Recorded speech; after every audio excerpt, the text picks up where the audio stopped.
Hello, hello. I'm speaking to no one. It's all right. Just experimenting with live streaming here. Trying to figure out what times are good. Obviously, 8 o'clock at night. It's different all over the US. It's good for me, but I don't know if it's good for others. We'll see who comes in.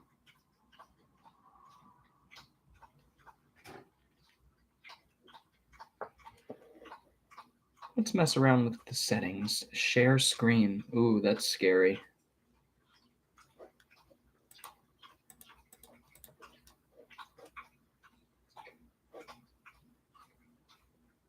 Share and stream. Edit.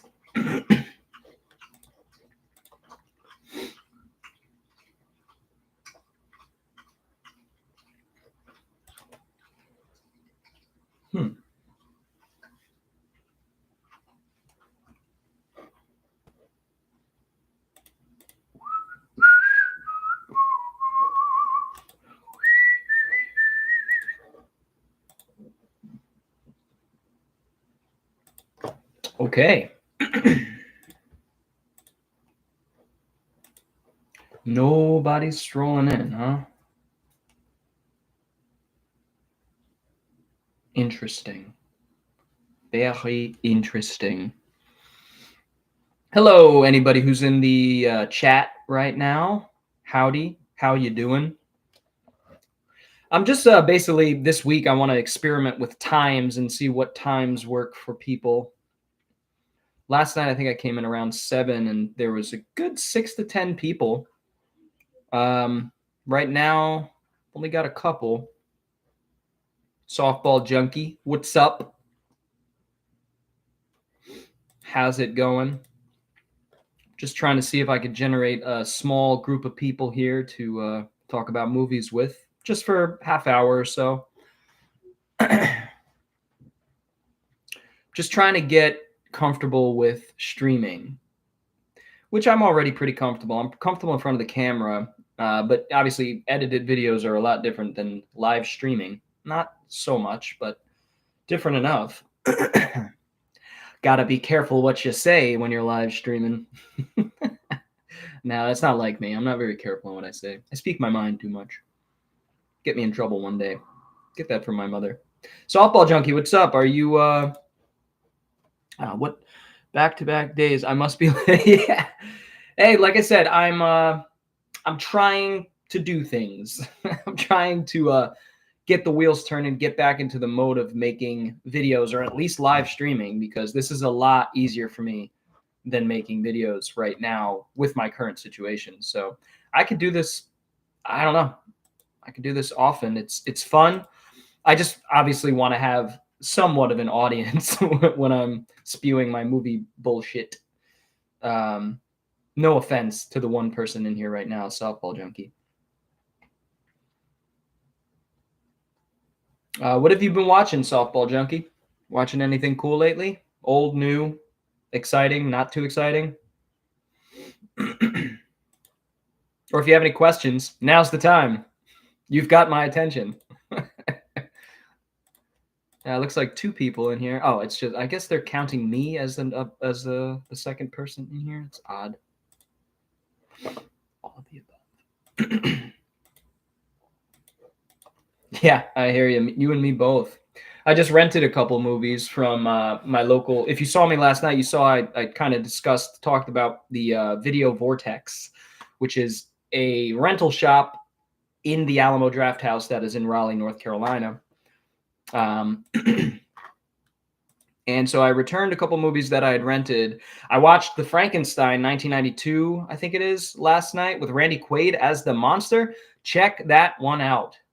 Yeah, especially if you're a fan of the Frankenstein novel. By far, this 92 film with Randy Quaid is the best version, the best adaptation of the novel. I'm not saying it's my favorite or the best Frankenstein film. It's up there for a TV movie, especially. The acting is superb. Peter Bergen and Randy Quaid as the creature. Randy Quaid puts in. I mean, he's very, very good, very emotional. He speaks like in the original novel Frankenstein. The monster, the creature, is very eloquent. He's very articulate. He's worldly. He's it's quite different than the Boris Karloff. If he even makes that sound. I feel like a lot of the lore surrounding Karloff's performance is kind of in our head. Same thing with Bela Lugosi. We kind of hyperbolize. But yeah, the Frankenstein with Randy Quaid was excellent. So I highly recommend that. Nice 2-hour long TV film, but really well done, really well made. I just wish it had a tad more atmosphere. That's all I ask for. But nothing's perfect. So we were taught Cousin Eddie does a fantastic job as the monster. You've seen the 92 Frankenstein. That's awesome. Yeah, he does so good, Cousin Eddie, from the European vacation movies, I should say. Yeah, he honestly blew me away. I was like, oh wow, Randy Quaid is a legit. I mean, of course, I've seen him in roles where that surprised me with his dramatic turns, but this was really impressive. I mean, there's no humor in the role. There's no lightheartedness. It's a very serious philosophical role that he took on, and it's fantastic. Excuse me, my nose is running. That's the embarrassing part about doing these live streams. It's like sometimes I got to blow my nose or fart or burp or something. It's like can't edit that out. Oh well, get to know me a little better if you dare. But I picked up. I was kind of waiting for more people to roll in, but I guess it's just you and me, Softball Junkie. I'll treat this as one that people can go back to. But I picked up Vengeance from the video rental store, which is a Johnny To film I've been wanting to see for many moons now. And we were discussing last night in the chat how awesome Johnny To's films are, how incredibly he moves the camera around his sets, his action sequences, his set pieces are just phenomenal. So I think I'm actually going to watch this tonight. I might, if my internet doesn't continue cutting out, I'm going to watch The Passenger, which is a film that I've been wanting to see for a while. I started it the other night, got through the first 15 minutes, which are heavy and surprising. And then my internet cut out, and that was the end of that. So I was like, oh, God damn it. I felt so deflated. But I'm going to try to finish that up tonight. And if I can't, I'm going to watch Vengeance. And then I've got a movie that I've seen before, which I don't usually do at the rental shop, but I was really, really in the mood for this film. And that is Cure by Kiyoshi Kurosawa, the guy who did Pulse, and it is now just me in the chat, I think. I don't even know what's going on with the number. But hey, Cure is one of the most underrated films. If you guys like Seven, if you guys like the kind of Seven ripoff called Resurrection, which is Christopher Lambert, Russell McKay directed film. Excellent movie. I'm bringing those up because Cure is the Japanese answer to those. And I use that term lightly or broadly because this is a totally original film. It just, Kiyoshi Kurosawa's style, his tone that he employs in his films is very dark, very corroded, very grungy, and very stale in terms of its atmosphere. But that creates tension. And the way he plays with his frames, he'll have a still shot for 3 minutes. But the way he plays with space, it always leaves you on the edge of your seat. I've never seen somebody stage shots quite like Kurosawa does. He stages them with incredible skill, and you never know what's going to happen when he frames up a shot. Anytime he frames up like just a normal, like medium shot, something is going to happen or nothing is going to happen. That's the thing. That's how he keeps you going. Haven't seen Vengeance. I did pick it up at Goodwill Monday. Jealous. Picked up Cure on Criterion during the last Criterion sale. Yeah, I saw that Cure got a Criterion release. That's too rich for my blood right now with my current situation. But I do plan on picking up the Criterion, no doubt about it. I have I'm really comfortable with my Criterion collection. I can go through that actually one of these nights where I live stream, maybe if we have more people.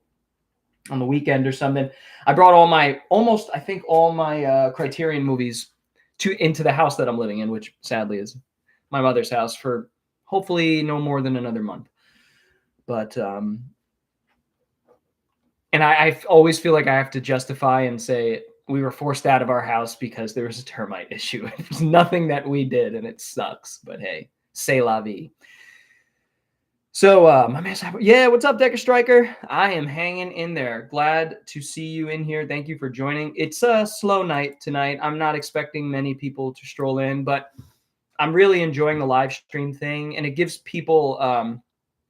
I've not been able to produce many videos again because of the situation I'm in. I can do the live streams. They archive so people could watch them later and maybe get something out of them. So I'm trying to keep it interesting, but it's all good. I live with my mom too. Yeah, times are hard. Yeah, I mean, it's real hard. I've lived on my own since 26. I'm 36 now. And then last month, actually, this was basically a 2-month thing. About less than 2 months ago, my landlord, we had a termite issue. And my landlord was like, yeah, you got to leave. And we're not inviting you back because we want to charge new people more money. Now, she didn't say that, but I have a brain and was able to deduce that. Because we were grandfathered in. I'd been there for 8 years and we were paying a lower rent than most of the new people. And so she fucked us. Bad landlord. Bad landlord. And it is what it is. So yes, I'm living with my mom for a couple months. My mother was gracious enough to bring me into her home. I got to say it's a little weird. I'm still adjusting.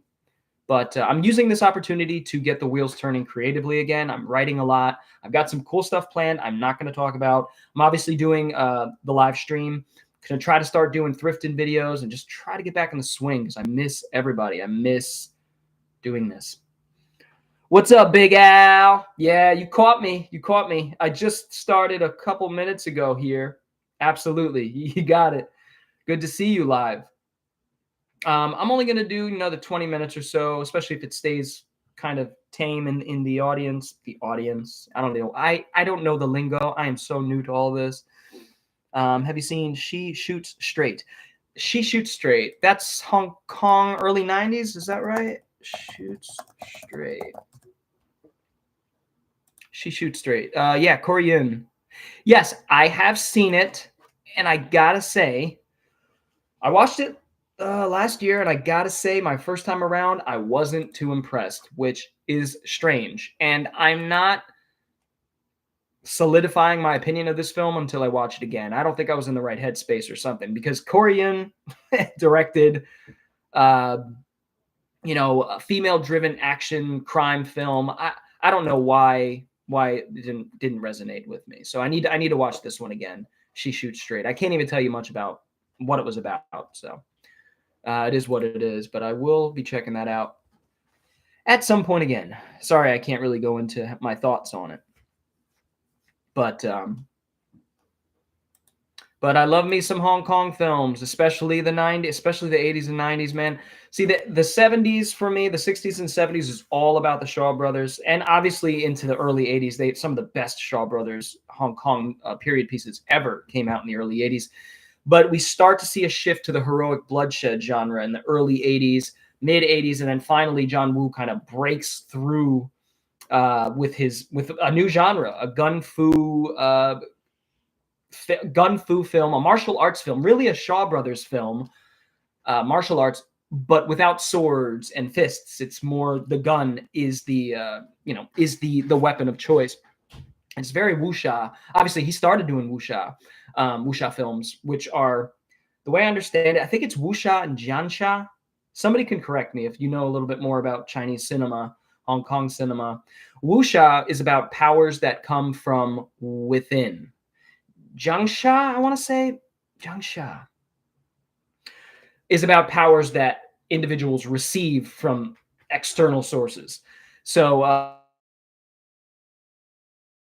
John, what he learns in Last Hurrah for Chivalry and Hand of Death, he brings that Hand of Death, I believe that's what it's called. He brings that into the gunplay action film and creates basically a new genre. And it's wonderful.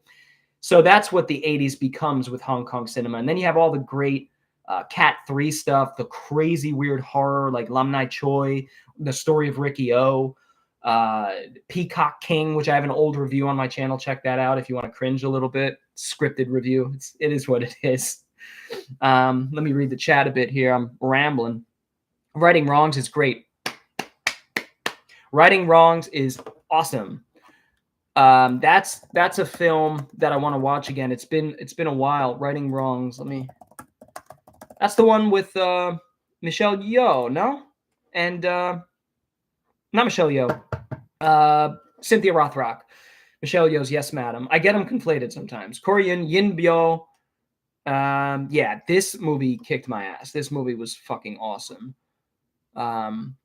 Cynthia Rothrock in her prime, just, you know, adorable and ass kicking. She's so small, but she kicks so high. She's so good. Mike's 20 minutes is more like 1 hour. You guys know me too well. It's so true. Yeah, it's so true. I'm going to try to be disciplined tonight because I do want to get into my writing, and I'd like to fit in a movie tonight too. I've been sticking to my writing so well that I just want to keep at it.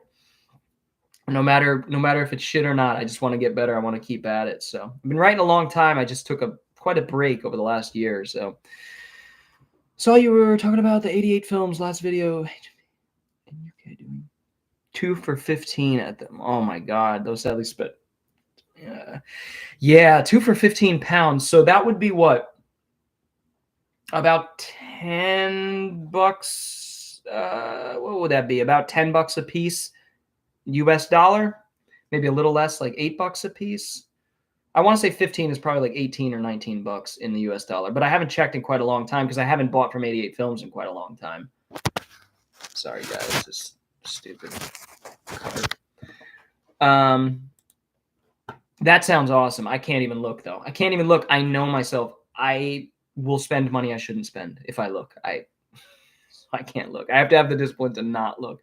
There's so many 88 films that I would love to have in the collection right now, but I am grateful for what I do have. Got me in trouble with the wife on your first live stream. The 20 minutes turned into an hour and a half. Yeah. I'm sorry. Actually, that's kind of on you, to be fair, but I guess it's kind of on me too. I need to be more a man of my word, I suppose. I don't know. I just get so caught up in it, and I quit. I enjoy interacting with you guys directly. It's so different than putting out a video and responding to comments. It's just a different dynamic. So, but thank you guys for for stopping in. So I really appreciate it. Let's see. Let's play. Mike has a random stack of stuff next to him. What's in it? That's what we're gonna play. You guys got that? So I got a couple games over here, but I don't want to bore you guys with games too much.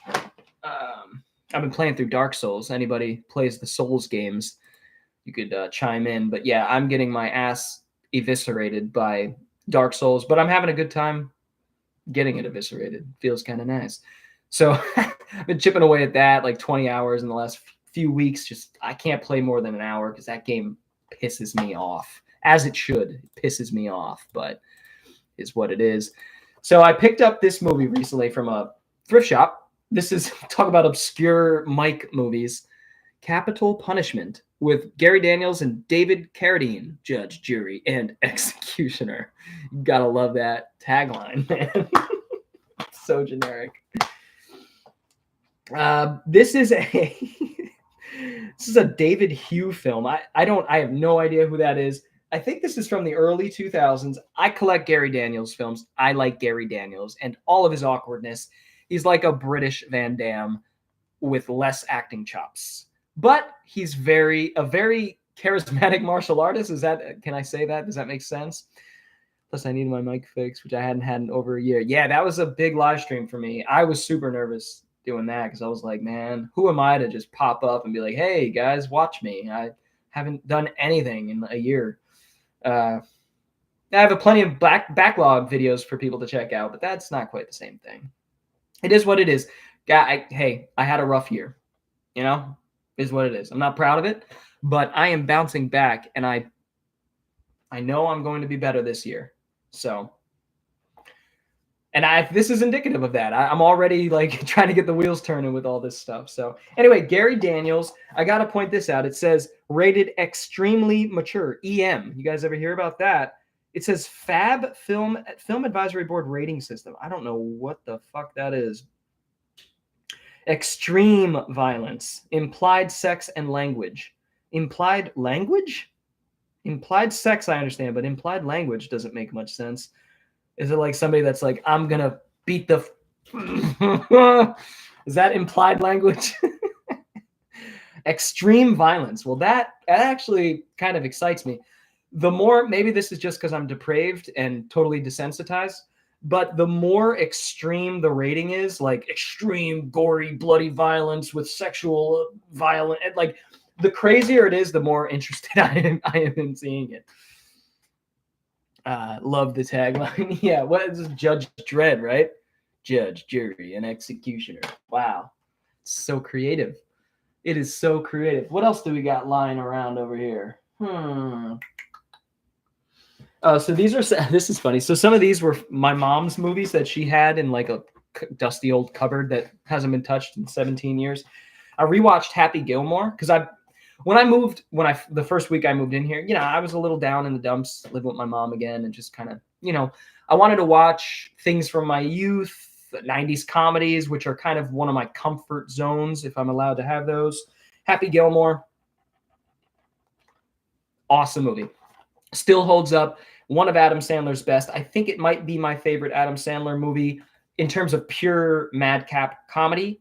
Uncut Gems, Punch Drunk, I still haven't seen. His dramatic stuff I differentiate from this, but I really, really love this film. Love Happy Gilmore. It is so funny. It's all in the hips. No worries. It's called life, my brother. Yes, it is life. And sometimes it beats you, and sometimes you beat it. And I'm trying to beat it into submission so that I put it in a headlock and I tell it to stop being nasty. But it'll still be nasty. I've been meditating a lot. It's all in the hips. That's right. Yeah, Carl Weathers, man. What a role for the late Carl Weathers. Didn't Carl Weathers pass recently? Man, they're all dropping like flies. All the dudes we grew up watching in the 80s and 90s. Well, me in the 90s, but a lot of you guys in the 80s and 90s. Yeah, 25th and Jackson, I'm back in action like Carl Weathers. That's a Freddie Gibbs line. Forgive me. Rest in peace. Yeah, Carl Weathers was awesome. Action Jackson. Predator. I recently rewatched the Gamera 90s trilogy, and man, I was so wrong. They're all so good. Yes, they fucking are. I think they're all great. I don't even put one over the other. I think the first one of the trilogy might be my favorite, but I don't know. The vibe of those films, the positive messages of those films, the effects work in an era right before or right during the dawn of CG. They really, really do some wonderful work in the Gamera films. Just incredible. I am waiting. We have all this excitement about kaiju again. We have a whole monster verse, and we have Japanese Gojira films coming out. Where is Gamera? Somebody buy the rights to Gamera. Legendary. Somebody. I don't care if it's American. I don't care if it's Japanese. I want to see Gamera on the big screen again. I know I'm not the only one. In fact, probably everybody in the chat right now wants to see the same thing. So God damn it. It's like Evil Dead versus or Ash versus Michael Myers versus Freddy. It's like everybody wants that. You would print money. Action Jackson has left us so soon. That's right. Yep. My favorite might be Gamera 2. I love Iris as a villain. Yeah, awesome villain. Such creative villains in all three of them. Gamera 1 is great. 3 is great too. Yeah, they're just phenomenal trilogy of kaiju films. I've not seen Gamera the Brave. I know that's not connected to, we're talking about the films that, Shintaro, what's his name that does the Gamera films? It's Shinsuke or Shintaro. I forget his name. God damn it. I forgot his name. Kaneko. Wait, there it is. Kaneko something. Shusuke Kaneko. Yes, Shusuke Kaneko. Really underrated director, guys. If you like Japanese cinema, check him out. He did the Gamera films, but he also did Godzilla Mothra King Ghidorah, which is top 5 Godzilla films, no doubt about it. He did the Azumi films, which have been recommended to me quite a bit. He did a segment in the film Necronomicon from '93, which was an anthology film based on Lovecraft lore and stories. We got some comments rolling in. Let's see. Junebug Films. Hello, Junebug Films. Thank you. What's up, man? How you doing? I'm not sure what's going on. I'm confused. Gamera, it's awesome. The original turtle in a half shell, and he is so much better than that big giant wimp from Tokyo. Well, I don't know. I don't play favorites. I love them all for different reasons. Hey, Steve. Steve? I'm not Steve. Are you talking to somebody in the chat? That's okay. I'm confused. I'm going to be so gullible and easily trolled. I'm not saying you're trolling me. I'm just saying, like, I get so confused. 100% want that. Yeah, we all want that. We all want that. Yeah, he's referring to... Oh, okay. You guys know each other. No doubt. No doubt. I'm not being trolled or something. I was like, I'm not Steve. I have a buddy named Steve. You guys might become familiar with him. He's a young dude who I met at the bookstore, and we just, a couple of years ago, and we just clicked on movies. He's got really cool opinions and sensibilities about film. We just connect really well, and we've been hanging out, watching movies together. It's been a blast. So kind of a new friend, if I may. Relatively new now, but so that's good. You guys know each other, all in the community. Rewatched the first Ghostbusters after watching Frozen Empire in the theater. I actually went to go see that for my birthday. My mother or my sister wanted to take me out to see a movie, and I chose a big because it was literally my birthday was on the day that I moved out of my house. I was kicked out of my house essentially because of the termite stuff. And all I wanted to do was see a big, stupid blockbuster film with CG and just, feel-good trappings, emotional manipulations. And that's what I got from Ghostbusters Frozen Empire. I had a good time with it. I don't have, I'll watch it again and I'll probably form more of an opinion, but I had a fun time with it. It's probably my third favorite. Yeah. It's my third favorite Ghostbusters film. If you don't count Real Ghostbusters, which I know you can't, it's a TV show, but I would say 1, 2, Real Ghostbusters, then Frozen Empire. It seems that all of my problems that I had with Afterlife were corrected, for me, at least, in Frozen Empire. All the guys are back. Dan Aykroyd has a significant role. The guys have more significant roles. Winston has a better role. They're playing the Ghostbusters. They're playing who they were supposed to play. There's no, highly manipulative CG of dead actors that just goes on and they milk it, and it just feels so nostalgia baity. I really didn't like Afterlife. I know I'm in the minority. I didn't like how the main character was just perfect at everything she did. She never had any opportunities to learn. She was kind of smug the whole film. In the second film, she has moments of learning. She has moments where the audience is reminded that she's a kid. It's okay that kids make mistakes. Humans make mistakes. Learn from your mistakes, for Christ's sake. That's all I ask. Took place in New York City. We got the old firehouse back. I mean, just really the vibes were there for me in Frozen Empire. I gave it a solid 3.5 out of 5. I really did enjoy it while recognizing what it is. It's a product. It is what it is. If you're going to be troll, I'll just give the trolls a good smack talk because I got an infinity degree black belt in smack talk. Thank you. I've got my own little bodyguard corps forming. Get him out of here. I'm not a Ghostbusters guy at all, to be fair. That's totally fine. I respect both Ghostbusters, but I just don't get why it was such a big deal. Totally. I mean, everybody's entitled to their opinions. Any of us could be wrong. None of us are wrong. None of us are right? Ghostbusters is a film I watched in the early 90s when I was a boy, and it captured my imagination. I think it is so dryly humorous. The atmosphere is stale, but palpable.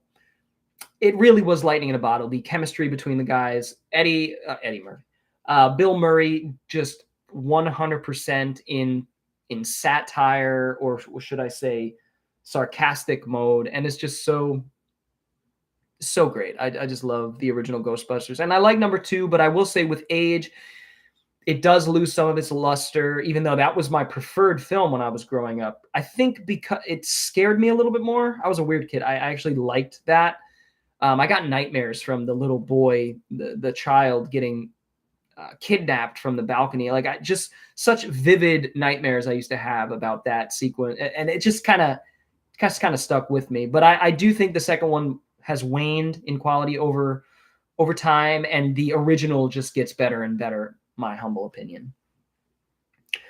Junebug, I'm just disappointed in Frozen Empire that they did not sit there and have the line, "You brought back Walter Peck," and you didn't say the line, "It's true, this guy has no dick." Yeah, it could have just been like Bill Murray saying, "After all these years, it's been confirmed. You truly have no dick." I mean, you could have thrown it in there, right? But it was good seeing all those guys back, and Dan Aykroyd seemed like he cared. I will say, seemed like he cared. It was nice. I do have problems with it. I have some problems with it. I wish the ghostly girl's character was a little bit more fleshed out. I think it could have been had a better emotional impact. It was a little predictive. I kind of saw where that was going very early on, but I did like the performances. Finn Wolfhard, is that his name? He was better in this one. Slimer was popped up here and there. I thought that was cool. I wish there was a little bit more of that, or he was more a part of the story. You still have no Pecker Peck. Yeah, that's good too. I'm going to head out. See you back on YouTube. Good seeing you as well, Decker Striker. Thank you for popping in, and thanks for the continued support. I appreciate you very much. Hey, I'm going to say Arns. How's it going, buddy? It's good to see everybody here. We got a small crowd. I'm probably going to call it soon, guys, honestly. I will say I'm getting ready to rewatch The Wizard of Oz because the story that I'm writing, the screenplay that I'm writing, is heavily inspired by Wizard of Oz, but it blends Wizard of Oz with horror. That's all I'll say. I feel like I already said too much. I've been writing this script for years. It's kind of my baby that I've been nurturing, and it's changed over many years, and I'm really enjoying getting back into it. Oh, here. Love. My Cousin Vinny. I rewatched this again in the first couple days I was here. I wanted some lighthearted, comedic, humorous films. My Cousin Vinny is phenomenal. This is a 4.5 out of 5. This is a damn near perfect film, in my opinion. One of the best court dramas ever made. Definitely the best court drama comedy ever made. Joe Pesci has rarely been better. I'd say only in the Scorsese films is he comparable better. He's so phenomenal in this film. His chemistry with Marissa Tomei, who is adorable, but also just, takes charge towards the end of this film and has such a unique spin to her character. I love where her character goes. I don't want to spoil it for people that haven't seen it, but the two Utes is one of the great lines in cinematic history, and that was improv apparently because there was an actual miscommunication between the director and Joe Pesci, because Joe Pesci has the thick, I believe, New Jersey, obviously New Jersey, New York accent, Italian American, and Utes is something that old Italian Americans used to say when I was growing up in the 90s and 2000s. I'm part Italian, so I had family. My father knew all the Italians, and yeah, Ute. I mean, that's how the TH just collapses into a T, kind of like a T. I don't know, but yeah, the two Utes just phenomenal. And who's the judge? Fred. No, not Fred McMurray. Fred Gwynn. That's right. Just the three of them, Tomei, Gwynn, Pesci, just incredible casting. A match made in heaven between the three of them. Just great movie. It's so good. Ralph Macchio, too, even though he doesn't really have much to do in the film, admittedly. But, it's cool to see him. Karate Kid is in there, Have any new found footage horror movie recommendations? I loved your top 50 found footage vid. Thank you for checking that out. Yeah, that video has blown up quite a bit. I dare say it's gone a bit viral. I think it has tens of thousands of views now. A lot of people found that video very resourceful and helpful, and that's why I made it, because I wanted to expose people to a genre that I thought at the time was getting shit on quite a bit by the YouTube community. And I get it. Some people don't like the found footage, but I make some strong arguments, I would say, in why when they're good, they're damn good. and damn viscerally scary. But in terms of, to be honest, when I go down the found footage rabbit hole, I usually stay there for a couple weeks, and it's kind of like a mini rabbit hole that I go down. I can't think of anything. What was the last VHS film? VHS, was it 90? No. 90, 99? Did I see 85? It was 85. Man, you know, I got to be honest. How many fucking VHS films are there now? Jesus. VHS, VHS 2, VHS Viral, I've yet to see. VHS 94, VHS 99, VHS 85. Holy shit. Yeah, I've seen all of them but Viral. And I would need to be reminded of what the hell is in VHS 85. I gave it a 3 out of 5. So it means I enjoyed it. Was this the one? Yeah, dude, I can't remember what the hell was in this. I got to be honest. These all start to run together in my mind. Is what it is. Vinny is a 5 for me. Yeah, I mean, it might just be. Just rewatched Wizard of Oz on 4K this past weekend. It is a wonderful film, isn't it? It's a wonderful film. That's what I love about this. My audience is I've seemed to have curated an audience that loves all forms of cinema, and I think that is really powerful. There's a lot of YouTube channels. One of the reasons why I came on YouTube is because I wanted to make popular just cinema in general. Everybody had such specified tastes, you know, a horror channel, a lot of horror channels, or a sci-fi channel, or a Jurassic Park channel, and that's awesome too, and there's a place for that. But I wanted to expose people to just the stuff that I watch. I mean, everything. I watch everything from the dawn of cinema in the late 1800s to modern stuff. And I love all of it. I can comment on it, and there's always something interesting in each decade of cinema, and I love that. But I love that you guys could go from My Cousin Vinny to Wizard of Oz to, you know, I don't know, some crazy Late Night with the Devil or something, some crazy new horror film. Yeah, for sure. I've legit watched every single recommendation on that video, man. You did a great job on that video. I missed your time.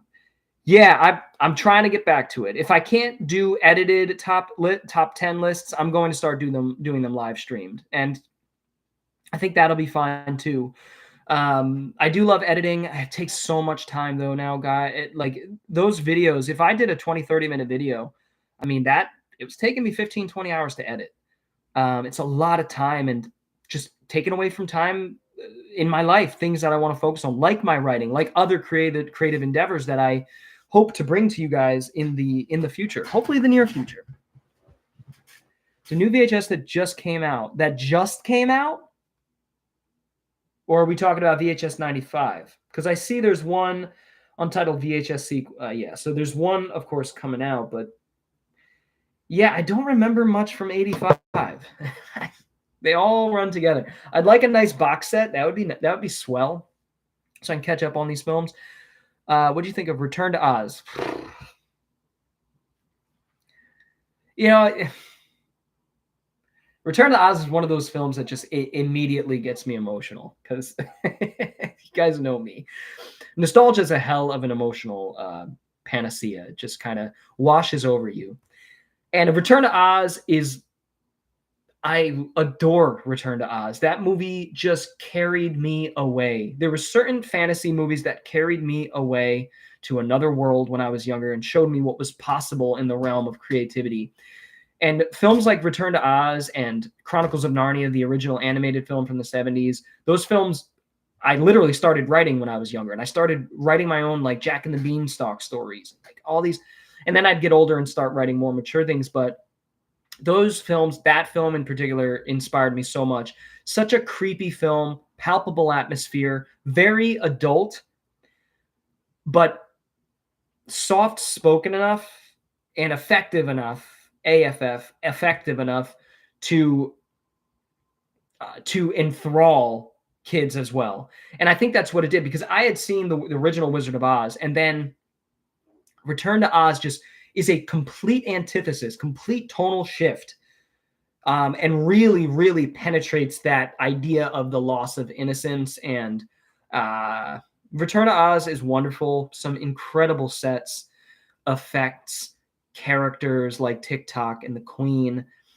God, I could cry thinking about it. That movie is beautiful. I fucking love that movie. It is fantastic. So I hope that answers your question, Al. What do you think of Return to Oz? I have it on the Disney exclusive club membership bullshit Blu-ray, which I haven't. I don't know if those are even available anymore. I don't think anybody else released that film, which is a travesty. You know, Disney, they're going to hold on to it and release it the way they see fit. They didn't even really do much to. Oh my God. I just typed it into eBay. Okay, so there's some used ones for 40, 50, which is absurd. But $70 new. My God, I am so grateful to have that in the collection. I knew as soon as they released that, I needed to do whatever I could do. Back when I was still supporting Disney, I don't anymore. I just don't support Disney. I don't support many big companies. That's just my choice. But if I'm going to use Disney Plus, I'm going to leech off my mom's account. Fuck it. And here we are, 40 minutes in. I said I would only do 30 minutes. It is what it is. Sure, man. I get it. Looks like I just got to peep when you live stream. For sure. But also keep in mind that I will do these live streams and they will be archived. So I know it's a little different watching them after the fact, but you'll still be able to watch the video after the fact. And in the future, I know these live streams have been super random, but in the future, I will make sure that I give you guys a heads up, usually a day in advance. I'm going to try to do that so that we could prepare and maybe get some watch parties together. I am so excited to watch movies with you guys and commentary. And that's something that I think live streaming will really enable me to do. So that'll be awesome. 100% correct. All the VHS films do kind of run together. Yeah, they do. Even though they're trying to comment on the time that they take place in, 85, 94, 99, which are all distinct in my mind in terms of cinema. But they do tend to run together a tad because I don't know. They're short films. There's a lot of them. I mean, there's 6 VHS films. How many shorts does that mean? That means 6 times 5. There's 30, it's nuts. So, well, technically you can do a Wizard of Oz horror movie because Wizard of Oz is public domain. That's actually interesting.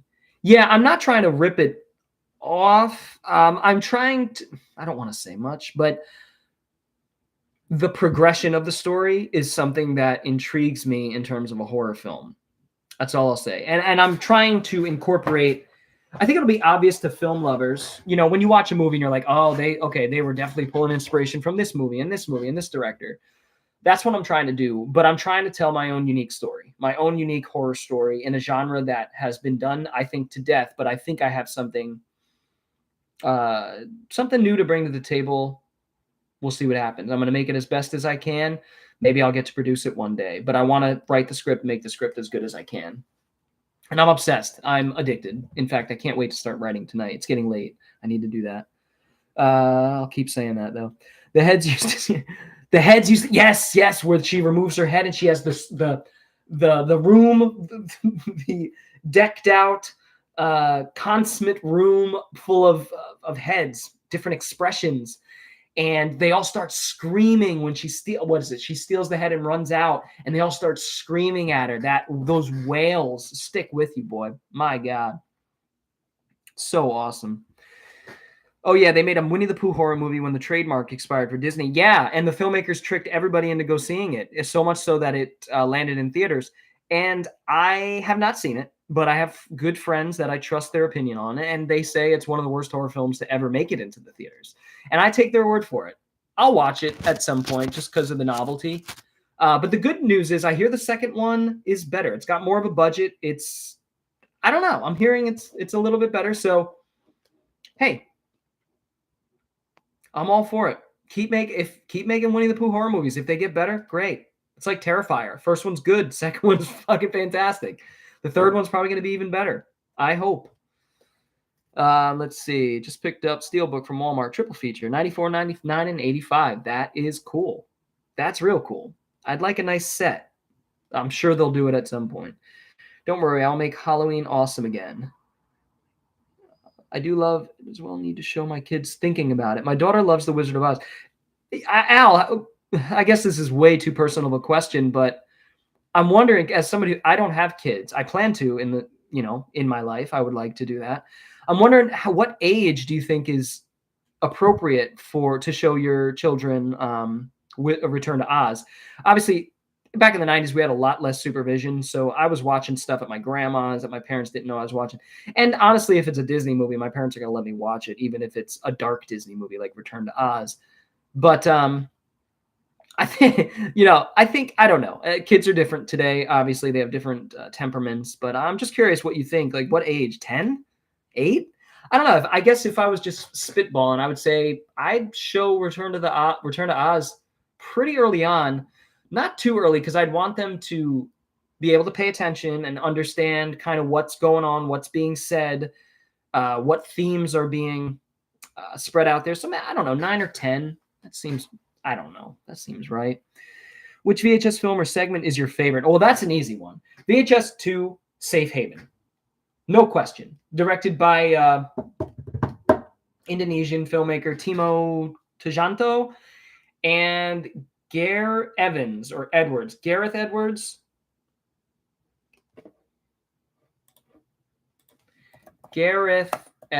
I get mixed up with... Yeah, not Gareth Edwards. Okay, not Gareth Edwards. It's... God damn it. The guy who did The Apostle and the Raid films. I'm slacking, man. The Apostle. Okay. Letterboxd does not want to cooperate with me here. Okay, how about we look up The Raid? The Raid. Gareth Evans. So not Gareth Edwards, Gareth Evans. I will never, ever get that down. Safe Haven is fantastic. It's the one that takes place in like a little weird school commune kind of place. And shit hits the fan real quick. I won't spoil it, but it is some of the most intense horror that you could pack into a short film that I've ever seen. It's Evans brings that visceral, that frenetic action into a horror setting that is just so unnerving. There's a cult aspect to it. All these things are just so creepy on their own, but when you add Evans's, again, frenetic, kinetic, visceral style, it just elevates. I mean, Safe Haven's better than all these shorts, bar none. I mean, there's not even any that come close. The book characters went into the public domains. Disney still owns the trademark for their Winnie the Pooh. Interesting. Book characters went into the public domain. So the stuff by Milne. I mean, Pooh fell under the public domain because you can look it up, Winnie the Pooh horror movie, and it's a movie. Safe Haven is awesome. Yes, we normally keep the ratings, but if I've seen it... Gotcha. Okay. Sorry, I don't mean to pry into your personal life and, your parenting style. I'm just legitimately curious. No offense meant. Such a trippy and weird segment that just ends in a shit fest. Yeah, the ending. Oh my God. Talk about some incredible practical effects that make you feel, inside. It's just such a great, simple little horror film. Gareth Evans should direct an American remake of Gamera for the MonsterVerse, but make it like the Godzilla 1984 script, which is basically Godzilla meets James Bond. Yeah. Hey, I'm all for that. We're fantasizing a bit, but hey, nothing wrong with cinematic fantasizing. Nothing wrong with any kind of fantasizing, for being honest. Gareth Evans needs to do more films. I mean, just in general. What is the guy working on? He is an incredible talent. The Raid movie, The Raid is one of my favorite action films of all time. Raid 2 is no slouch. Apostle I thought was great. Safe Haven. Morantow I still haven't seen. He's apparently I don't know. He's not working on anything. It's like, oh, wait a sec. He's got a film called Havoc coming out. That's right. I did look into this. It's got a poster. I don't know if it's a fake mock-up. Tom Hardy, Forrest Whitaker, Tim Oliphant, Luis Guzman, quite the cast. It is an action crime thriller with motherfucking Tom Hardy. Gareth Evans. After a drug deal gone wrong, a bruised detective must fight his way through a criminal underworld to rescue a politician's estranged son while unraveling a deep web of corruption and conspiracy that ensnares his entire city. Yes, please. When is this movie infused into my veins, please? Mainline it. Writer-director Gareth Evans. I love this. Oh, yeah. Oh, they're filming it. Oh, yeah. Okay, I just got really excited. It's completed. Yes. This is coming out soon. Fuck yeah. That's going to be awesome. So he's working on another action film. Fantastic. Fantastic. And it looks like he's not really bending the knee or conceding to the big overlords of Hollywood. It seems like he's doing this. Who produced this film? One More Productions, One More One, Severn Screen, XYZ. Yeah, independent film, baby. Let's go. Really excited to see that. Sorry, nerding out. Yes, on your favorite VHS segment. Yes, absolutely. No worries, mate. I'm still shut. Yeah. I hear you, man. I hear you. I'm looking forward to the day. 36 now, and my nature, my being, certainly is preparing itself. If I find a significant other that would also like to have a child, that would be nice. But I have to find that woman first. She's out there somewhere.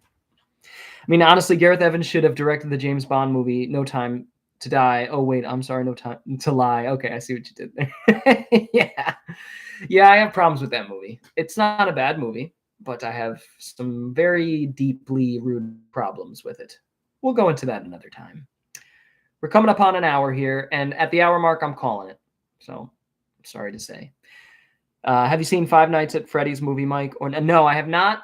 Sell me on it. Did you enjoy it? Should I check it out? I know nothing, or I know very little about Five Nights at Freddy's. I love the concept. I've never played the games. Just kind of never was quite interested in them. But I love the concept. In fact, yeah, I really like the concept. Let's just say that. I have some stories that involve very similar things that I wrote when I was younger, and like creepy animatronics, stuff like that. I love the idea. So let me know. It's a 2-hour-long horror movie, though, and that was a deterrent because I was like, really? A Five Nights at Freddy's film that's 2 hours? I like Josh Hutcherson. Is that his name? I like him. Is it worth checking out? Let me know, because it's one of the more popular horror films of last year, or this year, or whatever, of the last year, we'll say. My youngest daughter and I watched the original Texas Chainsaw Massacre together when she was 10. And how is she now? Yeah, I mean, everybody's different. Everybody raises their children different. I am not here to judge. I watched movies that I shouldn't have been watching when I was 5 and 6 years old. I'm not saying that I would subject my children to that, because I discovered these things naturally on my own. So who am I to push anything, on kids if it's not, morals and ways of life and things like that? Obviously, movies are a huge part of my life, but I kind of want my kids to find their own cinematic path, if that makes sense, like I did. I want to really encourage that. So that could cause some problems, but who knows? I have a lot to think about when I become a father. Thought it's pretty good, and if you've never played the game, I thought it's a pretty good segue into the series, and yeah, it's super long, but overall worth the watch. Okay, I'll check it out. I will check it out. All I needed was a couple recommendations from people I trust, and I trust you guys. You guys know my taste, so that is fantastic. I will check it out at some point. Thank you guys for sticking in here for about an hour. We've had some people come and go, but I've had my core group of 4 or 5 folks just conversing with you guys. I really appreciate you guys coming in here. And it's just hard to do every time. Hard to disconnect, but I'm going to do it. It has been awesome talking to you guys. I'll be doing this more often, so stay tuned. I will come up with a schedule soon and say, every Wednesday or every Sunday at a certain time, and really try my best to be there so you guys could get used to a routine. But if you guys enjoy this, part of me doesn't understand why people enjoy this, but if you do, I will continue doing it, and I love talking movies with everyone. Pursuing a girl with 3 kids, and I'm blessed to call her my wife. There's going to be more.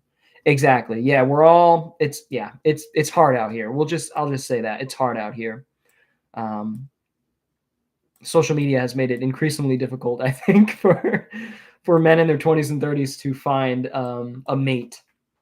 So that's a whole nother conversation, but not going there. Should I get that? Wait, it's pretty good. Yeah. Female consent for marriage and kids is certainly something is a definite, yes. So I always say if I find the right woman, but it's like, well, the right woman has to find me too. It's a 2-way street. It's not like I can just be like, yeah, that one's nice. I'm not Genghis Khan, I'm not a dictator. Thank God. I always enjoy your content, man, whether it's video or stream, so I will be tuned. Look forward to the next one, mate. Parents showed me played Blade when I was 5. Holy shit. That first scene probably stuck with you, let me tell you. But you probably have fond memories of it, you know, if you aren't completely shattered as a person because of it. That's awesome, Fabio. Thank you for commenting, Fabio. But I am getting ready to head out. So it's been a pleasure. If you were just coming in now, Fabio, feel free to check the archive. It'll archive as soon as I end the stream here. And it's been a blast as usual. I really, really enjoy this. I know I sound like a broken record. This is what happens when I can't edit, though. I'm a garrulous son of a bitch. I'm a loquacious son of a bitch. I just talk and talk. So anyway, guys, it has been a pleasure. I will see you all next time, which will be very soon. I'm also working on a thrifting. So stay tuned for that. Some cool stuff. You guys take it easy. I will see you all soon. Bored Cyborg, S out.